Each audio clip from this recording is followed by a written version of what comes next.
গাড়ির ধাক্কায় এক যুবকের মৃত্যু ঘটনা রাজধানী আগরতলার বোজ্জং স্কুলের পার্শ্ববর্তী এলাকায়। জানা গেছে মৃত যুবকের নাম জয়দীপ দাস, পেশায় বীমা কোম্পানির এজেন্ট। রাজ্যে লাগামহীন সড়ক দুর্ঘটনা এবং যান দুর্ঘটনায় মৃত্যু নিত্য নৈতিক ঘটনায় পরিণত। ট্রাফিক পুলিশ কর্তৃপক্ষ এবং পরিবহন দপ্তর নির্বিকার ঠুটু জগন্নাথ, যার কারণে এমনই এক সড়ক দুর্ঘটনায় আরও এক যুবকের প্রাণ গেল। রবিবার সকালে রাস্তার পাশে দাঁড়িয়ে থাকা এক যুবককে ধাক্কা দিয়ে পালিয়ে যায় অজ্ঞাত পরিচয় গাড়ি। ঘটনা রাজধানী আগরতলার বোজ্জং স্কুলের পার্শ্ববর্তী এলাকায়।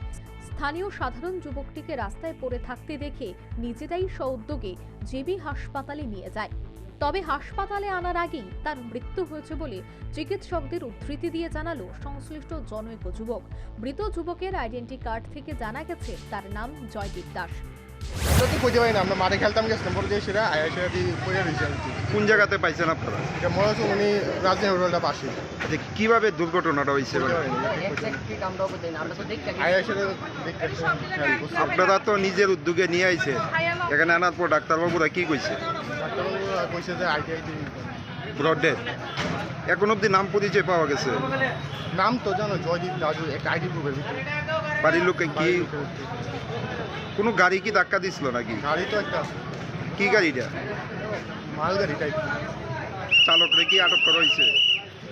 আমরা তো দেখছি, আমরা তো গাড়ির ভিতরে আসলাম। আচ্ছা, ওনার বয়সটা কিরকম হইব? এত তো এক্সাক্ট খুঁজে পাই না। আপনার নামটা কি? আমার নাম কৌশিক দেব। পরবর্তীতে খবর পেয়ে তার পরিবারের সদস্যরা জিবি হাসপাতালে আসে এবং এই মর্মান্তিক ঘটনায় পরিবারের সদস্যরা হতভম্ব।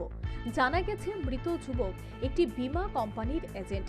গাড়ির ধাক্কায় এই যুবকের মৃত্যুর ঘটনায় স্বভাবতই বোজ্জং স্কুল সংলগ্ন এলাকায় বর্তমানে একটা চাঞ্চল্যকর পরিস্থিতি তৈরি হয়েছে এবং শোকের আবহ কায়েম। Bureau report, news vanguard.